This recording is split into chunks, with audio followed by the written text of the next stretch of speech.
Pada kisah yang lalu diceritakan, Raden Sanjaya bersama dengan Anting Wulan dan Raden Sakapalwaguna tengah dalam perjalanan menuju puncak Gunung Wukir. Dan pada akhir kisah yang lalu diceritakan, Prabu Sora bertemu dengan Mamang Kuraya yang kini mengiringi 2 orang muridnya. Pertempuran antara kedua tokoh tua itu tidak berjalan lama karena Mamang Kuraya secara tiba-tiba saja tidak berdaya. Reaksi dari kadal api yang belum dipunahkan secara tuntas itu datang kembali. Raden Purbaya bersama dengan Cempaka yang mencoba untuk menghalangi Prabu Sora tidak mampu berbuat banyak. Bahkan ketika mereka hendak melempar tubuh Prabu Sora dengan kekuatan gabungan mereka.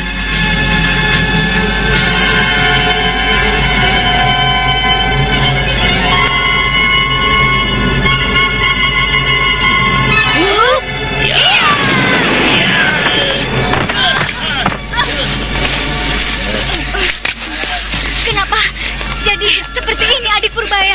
Ya, aku pun tidak mengerti mengapa kekuatan gabungan kita tidak mampu melemparkan Prabu Sora seperti beberapa hari yang lalu. Ternyata kalian belum mampu mengolah kemampuan kalian itu, bocah-bocah setan. Karena itu, kalian harus mampu saat ini juga. Iya. Awas, Kak. Mari kita coba hadapi lagi.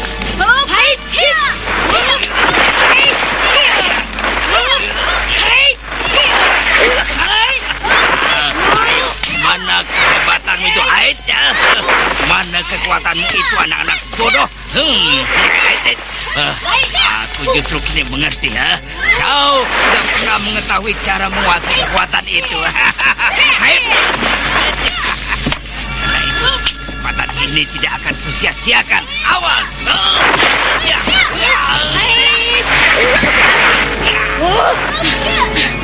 Kita coba sekali lagi, Kak. Kerahkan tenaga saktimu. Hai!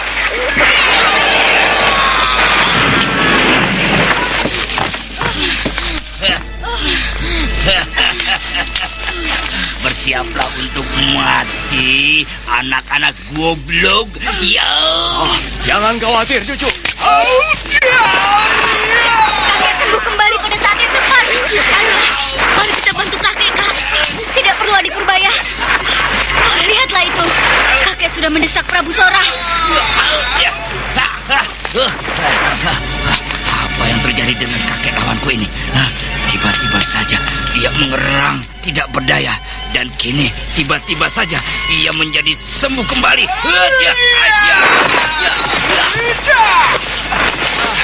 Aduh, siap kecil licik. Rasakan itu balasanku.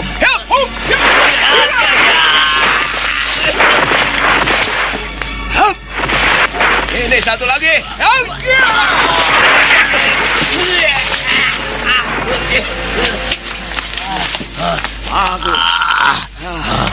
Agaknya kau seorang laki-laki sejati.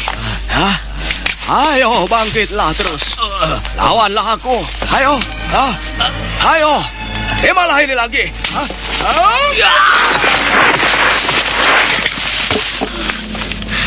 Dia sudah tidak berdaya lagi, Kek. Iya. Rasa-rasanya aku ingin membalas semua perbuatannya pada diriku dulu. Paman Prabu Sora, dengarlah. Paman, apakah kau masih dapat mendengar kata-kataku? Iya. Sekarang, jawablah dengan jujur, Paman. Apakah kau yang telah menganiaya dan membunuh ayahanda serta Kakang Landayan? Ketahuilah, justru saat ini aku tengah membuntutinya. Apa maksudmu, Paman? Resi Amista.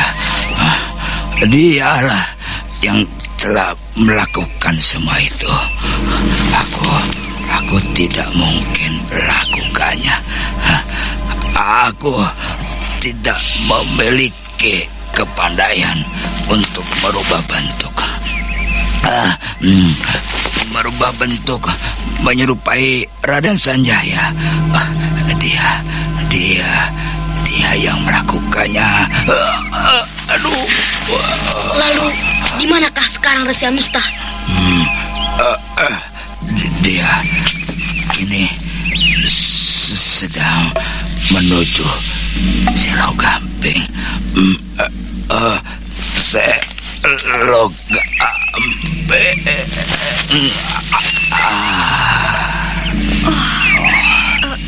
Tewaskah dia, Kek? Tidak. Sama sekali tidak. Dia hanya tidak sadarkan diri.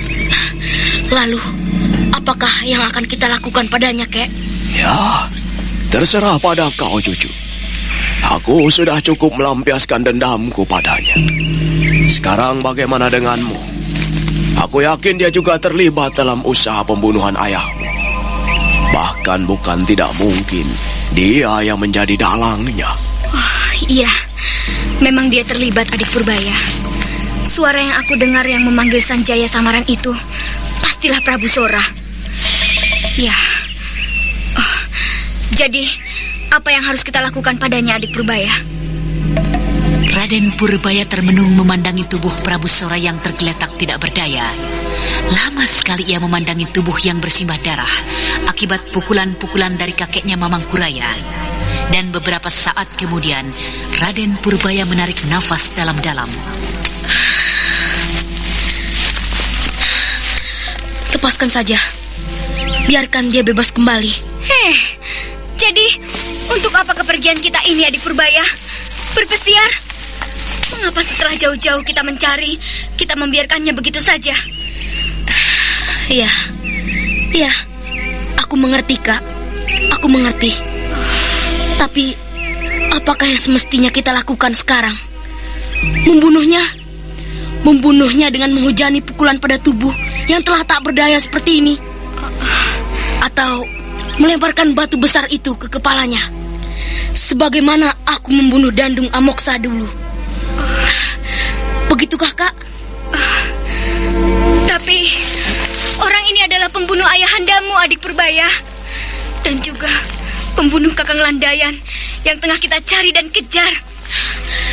Itu adalah sikapku, Kak.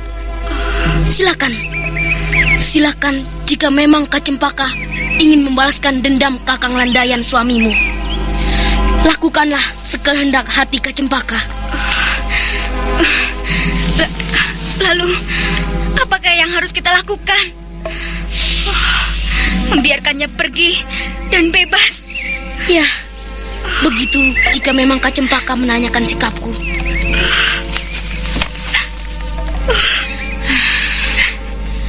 Bukan menjadi sikap seorang ksatria untuk menyiksa, apalagi membunuh orang yang telah tidak berdaya seperti ini. Sudahlah, Kak. Jika saat ini kita berada di istana, tentu kita akan dapat memberikan hukuman, setidak-tidaknya mengurungnya.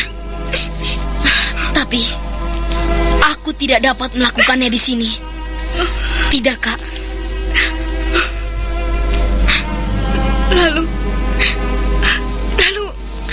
apakah yang akan kita lakukan selanjutnya? Akan kembali ke Karangsedana? Atau... Tidak, aku masih ingin mencari Resi Amista. Resi itu memiliki sikap yang sangat liar. Dan aku curiga, Kak. Curiga apa? Mengapa sampai terjadi pertikaian di antara Prabu Sora dan Resi Amista? Karena itu, aku harus menemukannya dahulu, Resi itu. Dan ya, aku harus membalaskan dendamku.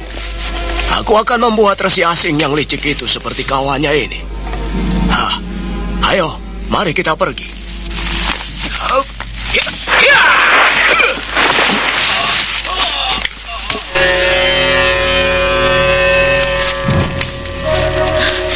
Apa yang telah kakek lakukan? Manusia itu sangat licik dan jahat, Purbaya. Aku harus memberikan hajaran padanya. Karena jika ia sampai sembuh dan kembali kekuatannya, aku tidak akan sanggup menghadapinya.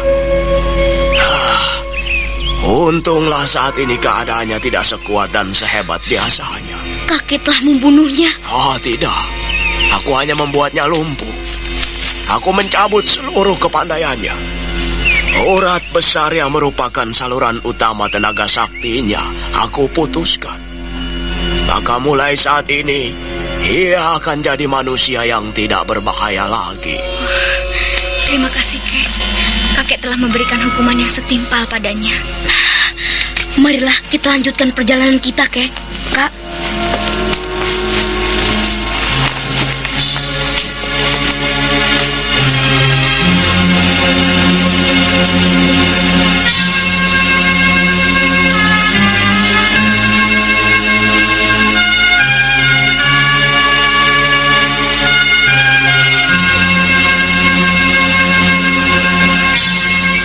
Petunjuk yang didapat dari penduduk desa, mereka akhirnya mengetahui arah yang pasti menuju Selo Gamping. Akan tetapi karena hari telah menjelang senja, mereka istirahat dulu untuk melepaskan lelah dan penat tubuh sehabis bertempur. Dan malam pun menjelang.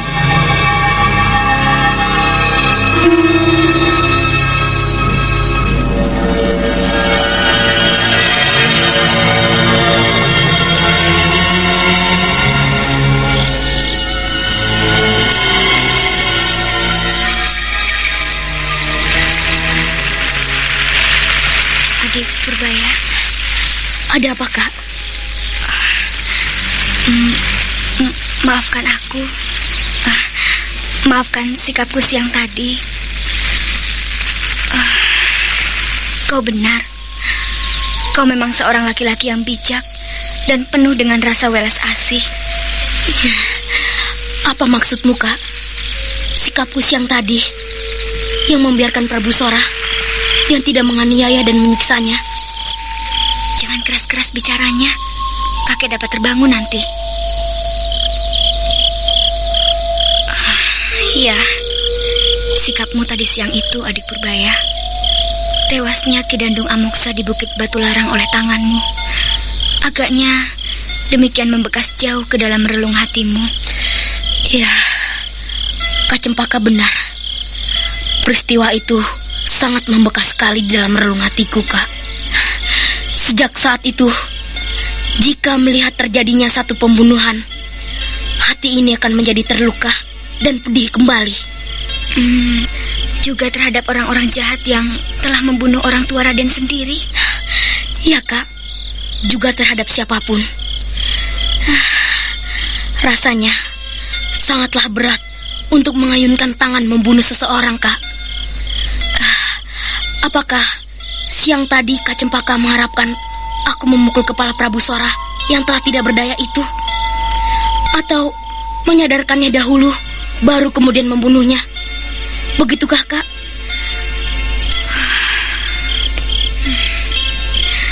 Entahlah. Aku tiba-tiba saja jadi tidak mengerti, adik Purbaya. Kak Cempaka, apakah kejahatan itu harus selalu dibalas dengan kejahatan? Pembunuhan keji harus dibalas dengan kekejian pula? Tidak, Kak. Aku kira tidak begitu seharusnya. Tidak begitu. Jika memang demikian seharusnya, lalu di manakah bedanya antara yang baik dan yang jahat? Dan di manakah bedanya yang hitam dan yang putih? Tapi apakah kita akan membiarkan saja kejahatan itu tetap hidup? Membiarkan kejahatan itu berlangsung tanpa berbuat apa-apa? Iya, tidak begitu, Kak. Kita akan tetap menentang setiap bentuk kejahatan. Kita akan membasmi setiap bentuk kejahatan. Tapi yang harus diingat ialah kejahatannya lah yang kita basmi. Aku tidak mengerti, adik Purbaya. Apa maksudmu? Jika kita membasmi kejahatan, bukankah itu berarti pula membasmi orang yang berbuat jahat? Tidak, Kak. Jangan sampai kakak mengartikannya demikian. Kita menentang kejahatannya. Dan jika sampai pembunuhan itu terjadi, semata-mata itu adalah karena suatu keterpaksaan. Tidak seperti yang kau harapkan pada Prabu Sora. Aku tidak dapat melakukannya. Jika perbuatan itu sampai kita lakukan terhadap ia yang tidak berdaya, semata-mata itu adalah satu pembunuhan. Pembunuhan dalam arti yang sesungguhnya, yang mempunyai arti dan nilai yang sangat keji. Iya. Iya.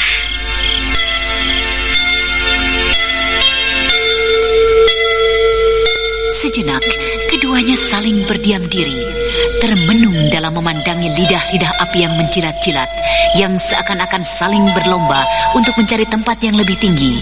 Dan kemudian, lihatlah, itu kakek tertidur dengan sangat nyenyak. Ayolah, kita juga harus beristirahat. Tidurlah, Kak. Aku juga sudah mengantuk. Iya.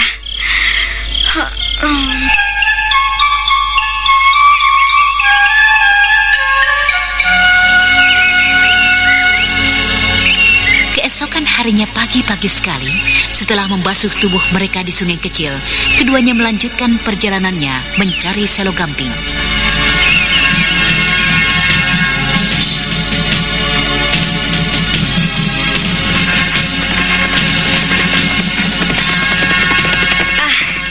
Segar sekali udara pagi ini, Kek.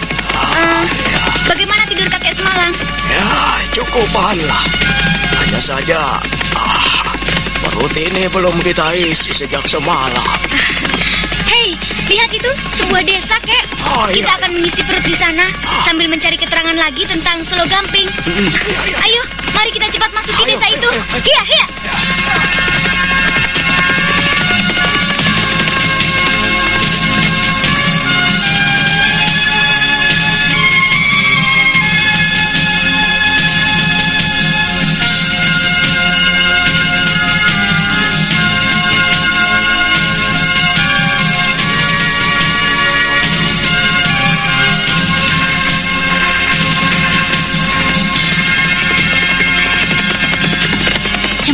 Segera saja memacu kudanya, dan kemudian disusul oleh Purbaya.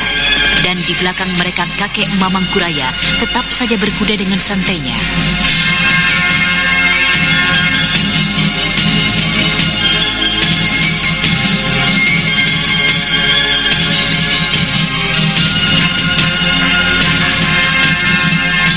Nah, para pendengar sekalian, apakah yang akan terjadi dengan ketiga pengembara itu? Dan apakah yang akan terjadi di Selo Gamping?